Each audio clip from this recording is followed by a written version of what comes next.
Hello students. हमारा जो topic continuation में चल रहा है वो है इंटीग्रेशन, राइट। इंटीग्रेशन को हमने इनडेफिनेट वाले पार्ट को हम लोगों ने डिस्कस कर लिया था। अब मैं ज़रा डेफिनेट इंटीग्रल के कुछ पार्ट को बताना चाह रहा हूँ न्यूमेरिकल पॉइंट ऑफ व्यू से। तीन मैंने कैटेगरीज में बांट दिया है इस डेफिनेट इंटीग्रल को भी। सबसे पहला है बेसिक प्रॉब्लम, जिसमें हम डायरेक्ट इंटीग्रेट करके लिमिट सब्स्टिट्यूट करेंगे। यूज़ ऑफ सब्स्टिट्यूशन या चेंज ऑफ लिमिट, इसका भी हम इस्तेमाल करेंगे। And lastly properties of definite integral, ये हमें पढ़ना है। यानी हम बारी बारी से एक एक सेगमेंट को डिस्कस करेंगे। तो जैसे मैंने पहला पार्ट आपको बताया कि बेसिक प्रॉब्लम है क्या। बेसिक प्रॉब्लम में जनरली आपको ये पता होना चाहिए कि what is upper limit, what is lower limit and how will you use it. जैसे ये वाला पार्ट और ये वाला पार्ट हमें पता है, इसे बोलते हैं हम लोग लोअर लिमिट और इसे बोलते हैं अपर लिमिट। ठीक, अब हमारा मेन टारगेट है कि जो ये फंक्शन दिया है इसको इंटीग्रेट कर लीजिए आप। तो इसका इंटीग्रेशन हो गया fx और लिमिट्स को हम इसके साइड में सिंबॉलिक फॉर्म में लिख देते हैं और then we will put upper limit minus lower limit. बस ये दिमाग में सेव करो कि हम केवल इसमें अपर लिमिट माइनस लोअर लिमिट का कॉन्सेप्ट यूज़ करेंगे। एग्जाम्पल के लिए अगर हम आपसे बोल दें 0 से 2 लिखा है और ये 3x² प्लस 5dx सपोज ऐसे लिखा है। आपने कहा भाई देखिए सर इसको इंटीग्रेट कर लीजिए सिंपली पहले। तो इसका हो गया x³ 3 प्लस 5x और this is 0 and this is 2, 3 cancel. Upper limit यानी 2³ plus 5 into 2 minus lower limit 0 plus 5 into 0, now it will be 0, 8 और 10 18 सॉरी। तो ये 18 हमारी आ गई वैल्यू। इसका मतलब है कि इस डेफिनेट इंटीग्रल को हम इवैल्यूएट कर रहे हैं। इवैल्यूएट मतलब एक पर्टिकुलर रेंज में इसकी वैल्यू क्या होगी इस फंक्शन की। देखो इंटीग्रेशन का मीनिंग होता है सिग्मा सम। तो बहुत सारे लॉजिक हैं, मैं आपको डायरेक्टली न्यूमेरिकल पर पहुंचा रहा हूं, उस पर ध्यान दीजिए आप बस, ठीक है। तो अब इसको आप समझ लीजिए, फिर मैं इस पर क्वेश्चंस भी करता हूं प्रैक्टिस के लिए। तो अब हम बेटा क्या करने जा रहे हैं, बेसिक प्रॉब्लम पर मैंने ये 5 क्वेश्चन लिख लिए हैं, ठीक है। तो हम 5 क्वेश्चन को ज़रा सॉल्व करते हैं। पहला आंसर हम देखते हैं। Answer first, 0 to 1 5x plus 4 whole to the power 1/2 dx। Under root को हमने ऐसे लिखा। अब हमें पता है कि ये ax प्लस b की पावर n का कॉन्सेप्ट चल रहा है। तो ax प्लस b की power n plus 1 upon n plus 1 upon coefficient of x, ये तो मैंने सिखाया ही था। अब लिमिट है 0 to 1। इन सबको जब सिंप्लीफाई कर रहे हैं, यहाँ एलसीएम लेंगे तो 2 ऊपर जाएगा, नीचे 3 आएगा, यानी 2/15 हो जाएगा। 3 यहाँ पे, 5 यहाँ पे, 15। और ये वैल्यू आएगी 5x प्लस 4 की पावर 3/2। न्यूमेरिकल वैल्यू बाहर कर दो और लिमिट को फंक्शन में पुट करो, यानी 2/15 अपर लिमिट माइनस लोअर लिमिट, यानी 5 इंटू 1 प्लस 4 की power 3/2 minus lower limit 5 into 0 plus 4 की पावर 3/2। अपर लिमिट माइनस लोअर लिमिट, बहुत ध्यान से बेटा। अब ये 5 और 4 9, 9 का स्क्वायर रूट 3, 3 का क्यूब 27, डायरेक्ट कर रहा हूँ। 5 0 हो गया, 4 का अंडर रूट 2, 2 का क्यूब 8। तो नाउ वी हैव 2/15 इंटू 19, ठीक है। अब आपके पास क्या बचा, 38/15। यानी हम इस तरह से छोटे छोटे क्वेश्चन को सिंपल इंटीग्रेट करके अपर limit minus lower limit solve कर सकते हैं। कॉपी करो, समझ लो एक बार आराम से। अब सेकेंड आंसर की कंडीशन देखो यहाँ पर, sine square minus cos square है, ये फॉर्मूला नहीं होता, cos square theta minus sine square theta cos 2 theta होता है, ठीक है। तो हमने क्या किया, 0 to पाई माइनस कॉमन ले लिया, यानी cos square x by 2 minus sine square x by 2 dx। अब cos square theta minus sine square theta cos 2 theta होता है, तो यहाँ एक्स बाई 2 है, यानी 0 to pi cos x dx कहलाएगा। ये फॉर्मूला आपको दिमाग में होना चाहिए कि cos 2 theta is equals to cos square theta minus sine square theta. अब इसका इंटीग्रेशन कितना होगा, साइन एक्स, ठीक है, और ये हो गया 0 to पाई। अब अपर लिमिट माइनस लोअर लिमिट, यानी साइन 180 माइनस साइन 0, साइन 180 भी 0 होता है, साइन 0 भी 0 होता है, इसका आंसर 0 हो जाएगा, बस सिंपल सा आंसर, ठीक है, समझ लो। फिर थर्ड वाला करते हैं। अब हम क्या करते हैं, आंसर थर्ड पर आते हैं। आंसर थर्ड की खासियत है कि सारे टर्म इंटीग्रेबल हैं, तो हम डायरेक्ट कर देते हैं, सेक स्क्वायर एक्स का tan एक्स, एक्स क्यूब का हो जाए एक्स बाई 4 और 2x ये हो जाएगा, तो ये ऐसे लिख दो, काम खत्म, एक ही बार में मैंने इंटीग्रेट कर दिया। अब इसमें हम क्या करेंगे बेटा, upper limit minus lower limit, फटाफट upper limit minus lower limit करिए, यानी 2 tan pi by 4 plus pi by 4 की power 4 upon 4 plus 2 pi by 4। बस ध्यान रखना कि जो भी रखना वो अपर लिमिट पूरे में रखना, इन माइनस लोअर लिमिट। अब लोअर लिमिट में फिर रखो minus 2 tan 0 plus 0 by 4 plus 2 into 0, ये सब तो 0 हो गया। tan पाई बाई 4 1 होता है, tan 2 into 1 plus pi 4 upon 4 का पावर 4 इंटू 4, यानी 4 की power 5 pi by 2 plus pi by 2, ठीक। अब आप इसको सिंप्लीफाई कर सकते हैं और अदरवाइज एलसीएम ले भी सकते हैं, जैसे चाहें वैसे छोड़ सकते हैं। इस तरह से आंसर हमें लिखना है। डेफिनेट इंटीग्रल में बेटा डायरेक्ट इंटीग्रेट अपर लिमिट माइनस लोअर लिमिट। अब हम आंसर 4 पे चलते हैं बेटा। आंसर 4 कह रहा है कि पाई बाई 6 पाई बाई 4 यानी कॉसेक एक्स dx। अब इसमें हम लोगों को पता है कि कॉसेक एक्स का इंटीग्रेशन क्या होता है, log of cosec x minus cot x, upper limit और लोअर लिमिट का विशेष ध्यान।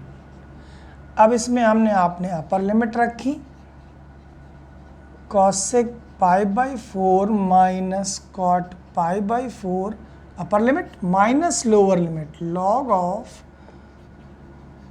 Cosec pi by 6 minus cot pi by 6। Values रखो, कॉसेक पाई बाई 4 यानी √2, कॉट पाई बाई 4 यानी 1, कॉसेक पाई बाई 6 यानी कॉसेक 30, कॉसेक 30 कितना होता है, साइन 30 का रेसिप्रोकल 2, माइनस कॉट 30 यानी √3। अब इसमें हम log m minus log n दिख रहा है, तो log m अपॉन n, इस तरह से आंसर लिख देंगे हम लोग। सिंपल इंटीग्रेशन करना कुछ नहीं है, बस सिर्फ कंसंट्रेट करो कि सिंपल इंटीग्रेशन और सब्स्टिट्यूट द लिमिट। अब हम करते हैं सिंपल क्वेश्चन है a प्लस बी का होल स्क्वायर। तो a प्लस बी का होल स्क्वायर भी हम देखते हैं कि कैसे सॉल्व करना है। a square plus b square plus 2ab, बहुत गड़बड़ी नहीं करना है, बहुत सिंपल। अभी मैंने आपको शुरुआत में समझाया था कि डायरेक्ट इंटीग्रेट नहीं हो सकते हैं, इम्पॉर्टेंट सब्स्टिट्यूशन। tan स्क्वायर को लिख दो sec square x minus 1 plus cosec square x minus 1 plus 2 dx, ये दोनों कैंसिल, ये कैंसिल, और सेक स्क्वायर का integration tan x minus cot x, limit आपके साइड में लिख दी जाएगी pi by 3 pi by 4, upper limit यानी tan pi by 4 minus cot pi by 4 minus upper limit minus lower limit tan pi by 3 minus cot pi by 3। देखो ये 1 हो गया, ये 1 हो गया, 0 हो गया, माइनस tan पाई बाई 3 यानी tan 60 होता है √3 और cot 60 कितना होता है 1 बाई √3। ठीक, ये तो 0 हो गया यानी माइनस 3 एलसीएम लेंगे तो 3 माइनस 1 2 यानी 2 बाई √3। देखो आंसर सिंपल आ गया कि नहीं आ गया। अभी तक मैंने आपको सिर्फ डायरेक्ट इंटीग्रेट करके वैल्यू पुट करना सिखाया। अब जो नेक्स्ट 5 क्वेश्चन हम और लिखेंगे उनमें क्या होगा कि सारे मेथड भी लगेंगे, बाय पार्ट्स भी लग सकता है, सब्स्टिट्यूशन भी लगेगा, सब कुछ चलेगा, मतलब सारी कहानी है। ठीक है, चलो करते हैं उसको भी। अब हम बेटा आपको बताने जा रहे हैं नेक्स्ट 5 क्वेश्चंस जो हैं उनमें थोड़ी सी ट्रिक्स भी लगेंगी, कॉन्सेप्ट भी लगेगा और आपको दिमाग भी लगाना है कि हाँ भाई हम क्वेश्चन को कैसे चेंज करें। जैसे पहला ही क्वेश्चन है क्वेश्चन नंबर 6। वैसे तो ये बहुत ही बढ़िया क्वेश्चन है और मैं क्वेश्चन पहले ये बताऊंगा कि आप पहले इंटीग्रेट करना सीखो, फिर लिमिट पुट करना तो बाद का काम है। आपने क्या किया, इसको 2 से मल्टीप्लाई 2 से डिवाइड किया। ये बहुत ही स्पेशल क्वेश्चन है इसलिए इसको दिमाग में बैठा लो, बहुत ही अच्छा और special. sin x plus cos x dx 1/2 0 to pi 2 sin x है तो इसको sin x plus sin x कर दो।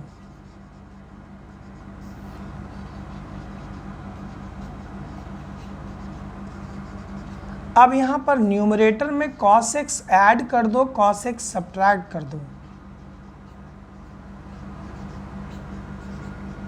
ये cos x ऐड किया, ये cos x, और अलग अलग डिवाइड भी कर लो। चलो जब ये सब काम करते हैं तो ये मैं एक साथ बताता हूँ आपको। sin x plus cos x, sin x plus cos x dx। अब गौर करो ये दोनों कैंसिल, क्या बचा 1/2 1, ध्यान देना बेटा, 0 to pi 1 plus sin x minus cos x sin x plus cos x dx। बहुत बढ़िया, ये तो 1 का इंटीग्रेशन, इसको टी लीजिएगा, कितनी अच्छी चीज़। अच्छा अभी मैं सब्स्टिट्यूशन नहीं बताना चाह रहा था लेकिन मजबूरी है ताकि आप इजीली समझ भी सको। यहीं पे सब्स्टिट्यूशन मैं इंट्रोड्यूस कर रहा हूँ। t sin x का cos x minus sin x dx बराबर dt। इस सवाल का एक और मेथड है जिसमें हम सब्स्टिट्यूशन नहीं भी लगाएंगे। 1/2 1 का इंटीग्रेशन तो हो जाएगा dx के रिस्पेक्ट में और ये वाला पार्ट आपने 0 to 1 ले लिया, 0 to पाई, और ये वाला पार्ट अलग कर दिया था। तो अलग करने में फ़ायदा क्या मिला 1/t माइनस dt। अब एक दिक्कत है कि हमको लिमिट चेंज करना भी आना चाहिए। यहीं से आपने x की वैल्यू जब 0 पुट करी तो हमें क्या मिला, sin 0 प्लस cos 0 बराबर t बराबर 1, क्योंकि sin 0 0 cos 0 1, t बराबर 1 आ गया। जब x बराबर पाई पुट करा तो sin पाई प्लस cos पाई बराबर t रखा और t बराबर कितना ना -1, क्योंकि ये 0 ये -1, तो हमारे पास अब लिमिट भी चेंज हो गई। यानी जब आप 0 रख रहे थे तो ये 1 आया और जब पाई रख रहे थे तो -1 आया। अब आपने क्या करना है बेटा, इसमें अब आपने लिमिट पुट करनी है। देखो माइनस dt तो बाहर आ गया, 1/2 पाई माइनस 0। ठीक है, अपर लिमिट माइनस लोअर लिमिट, 1 का x हुआ, x का हो गया pi minus 0, minus log of modulus of t, ये मॉड लगा हुआ है ये ध्यान रखना, और यहाँ पे लिमिट रख देना 1 and -1। ये तो हो गया काम खत्म, यानी 1/2। अच्छा 1/2 बाहर है टोटल, ये ध्यान रखना, 1/2 पाई माइनस लॉग -1, यानी लॉग -1 का मॉड +1 0 माइनस लोअर लिमिट ये भी log 1, ये भी 0, यानी आंसर हमारा π/2 आ रहा फाइनली, है कि नहीं बेटा? तो इसको समझ लो, कहीं कंफ्यूजन हो तो बताओ। अब हम क्वेश्चन नंबर 7 पर आते बेटा। देखो इसमें बाय पार्ट लग रहा है, ये डायरेक्ट इंटीग्रेट होगा, तो दोनों को अलग अलग कर लो जिससे दोनों को हम अपने तरीके से इंटीग्रेट कर सकें। 0 to 1 sin π/4 x dx। अब इसमें बाय पार्ट लग जाएगा, first function second function, x e⁻x dx minus d/dx of x integral of e⁻x dx complete dx, और ये लिमिट बाहर लगा दो ताकि कोई टेंशन ही ना रहे। साइन x का इंटीग्रेशन होता है cos, तो माइनस होता है तो माइनस ये वाला हो जाएगा cos π/4x upon coefficient of x यानी π/4। इसमें भी लिमिट लगा दो 0 to 1। अब आप इसको ज़रा ठीक करिए, तो x e⁻x माइनस e⁻x मैं डायरेक्ट लिख रहा हूँ, आपका काम है इसको ठीक करना। -4/π बाहर ले लो, अपर लिमिट यानी cos π/4 minus lower limit cos 0, इसमें भी अपर लिमिट रखो 1 e⁻1 minus e⁻1 minus lower limit 0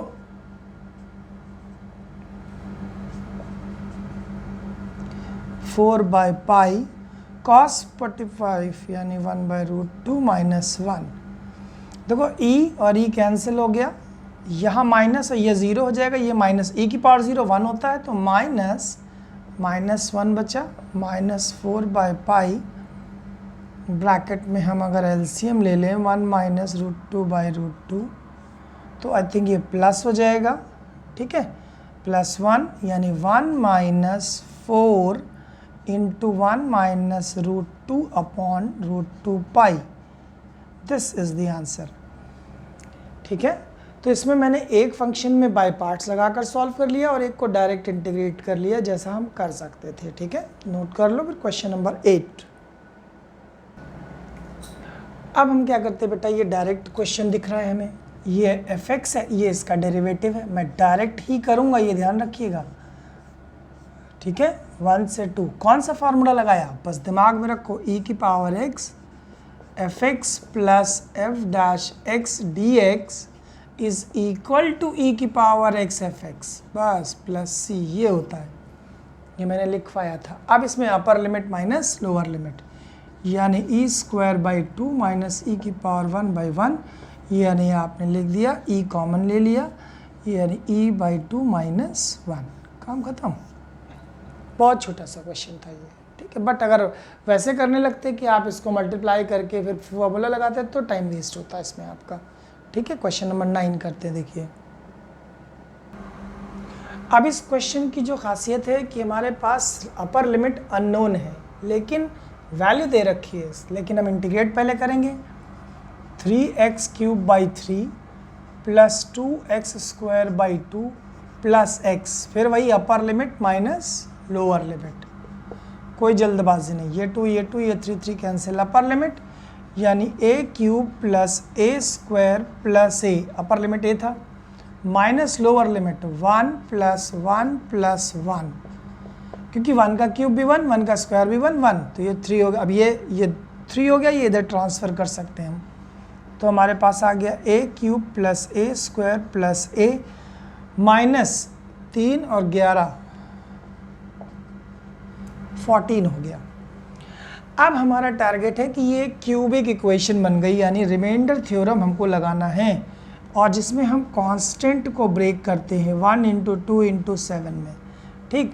फिर इसमें हम a की वैल्यूज़ पुट करते हैं 1 -1 2 -2 एंड 7 एंड -7, तो जिस वैल्यू से ये सेटिस्फाई कर जाएगा वही उसका फैक्टर कहलाएगा। चलो ठीक है भाई, हम 1 रख कर देखते हैं, कोई फ़ायदा नहीं, -1 रखेंगे कोई फ़ायदा नहीं, क्योंकि ये -14 हमें बड़ी डिजिट दिख रही है, तो हम 2 या -2 से ही बेनिफिट ले सकते हैं। 2 से मुझे नहीं दिख रहा है, ठीक है, तो हम -2 लेकर चलते हैं। चलो देखते हैं भाई, 2 रखते हैं, तो पहले a की वैल्यू हम 2 रख कर देखते हैं, तो 8 प्लस 4 प्लस 2 माइनस 14। अरे आ गया, 2 रखने से देखो बच्चों आ गया, 0 आ गया, हमें लगा था 2 से नहीं आएगा। यानी a is equals to 2 is a factor, तो यानी a minus 2 is a factor, और जब कोई फैक्टर होता है तो उसी से डिवाइड भी कर लिया जाता है। ये हम डिवाइड करने की कोशिश करते हैं, यानी a स्क्वायर से मल्टीप्लाई किया, a cube minus 2a square minus plus 3a square plus a plus 3a square minus 6a minus plus ये 7a माइनस 14 प्लस 7 से कर दो तो 7a माइनस 14, ये प्लस ये माइनस ये सब कैंसिल हो गया। यानी इस एक्सप्रेशन का जो फैक्टर मिला बेटा, हम लोग लिख सकते हैं कि a cube plus a square plus a minus 14 is equivalent to a minus 2 into a square plus 3a plus 7। तो यहाँ से अगर हम इसको लिख दें 0, क्योंकि हम तो इक्वल टू 0 लेकर चल रहे थे ना यहाँ, तो यानी a की वैल्यू हमारा 2 आंसर कहलाएगा। और जब दूसरे वाले को 0 लेंगे हम लोग, जब हम सेकेंड पार्ट को 0 लेंगे तो हम क्या करेंगे बेटा, a square plus 3a plus 7 बराबर 0। इसमें इमेजिनरी रूट्स मिलेंगे क्योंकि डिस्क्रिमिनेंट लेस देन 0 आ रहा है। आप देख सकते हैं कि ये कैसे रूट्स कंटेन कर रहा है, इमेजिनरी रूट्स। तो पहला ही आंसर रियल रूट्स को सेटिस्फाई करेगा, ठीक है। तो इस तरह से हम ऐसे भी क्वेश्चन फाइंड कर सकते हैं जिसमें लिमिट अननोन हो और इंटीग्रल की वैल्यू गिवन हो, ठीक। नोट करके समझ लो बेटा इसे। हम बेटा 10th क्वेश्चन करते हैं। जैसे साइन क्यूब एक्स लिखा है, बहुत ही सिंपल क्वेश्चन मैंने लिख दिया लास्ट में कि हम इसको ब्रेक कर लें बेटा। साइन स्क्वायर एक्स, नहीं ऐसा नहीं करो, दोनों तरीके से कर सकते हो। साइन क्यूब एक्स का फॉर्मूला क्या था, 3 sine x minus sine 3x by 4, ये वाला फॉर्मूला लगा दो, सब्सटीट्यूशन का झंझट ही खत्म, ठीक है। अब इसको इंटीग्रेट कर लो तो minus 3 cos x plus cos 3x by 3, limit है 0 टू पाई बाई 2। अब अपर limit minus lower limit minus 3 cos pi by 2 plus 1 by 3 cos 3 pi by 2, ये अपर लिमिट हो गई बेटा। Minus lower limit minus 3 cos 0 plus 1 by 3 cos 0, ये bracket closed. देखो cos 90 0, cos 90 ये भी 0, तो ये तो खत्म हो गया। माइनस 0 माइनस cos 0 1 होता है, तो माइनस 3 इंटू 1 3, ये भी 1 होता है, तो 3 प्लस 1 बाई 3 ये हो गया। एलसीएम लिया 9 प्लस 8 माइनस 8 प्लस 8 यानी 8 बाई 3, तो 4 2 8 यानी 2 बाई 3 आंसर। कहीं कोई कन्फ्यूजन तो नहीं। थोड़ा सा फटाफट करना सीखो, जब तक दिमाग नहीं चलाओगे हमसे आगे चलने की कोशिश करो, 2 स्टेप, ठीक है बेटा। समझ लो फिर मैं आगे बताऊं। तो बेटा आप लोगों ने देखा कि डेफिनेट इंटीग्रल का जो मैंने पहला पार्ट था बेसिक प्रॉब्लम, उसके मैंने क्वेश्चंस आपको डिस्कस कर लिए, ठीक है। अब हम जो सेकेंड वीडियो इसका बनाएंगे डेफिनेट का, वो होगा हमारा यूज़ ऑफ सब्स्टिट्यूशन। मैंने आपको पहले भी बता रखा है कि मेरा टारगेट है मैक्सिमम न्यूमेरिकल को अटेम्प्ट करना, जिससे आप न्यूमेरिकल भी सीख सको, ठीक है। खाली थ्योरी पढ़ने से काम नहीं चलेगा बेटा, ठीक। चलो आज इतना रखते हैं, नेक्स्ट वीडियो में हम बाय सब्स्टिट्यूशन पढ़ेंगे बेटा।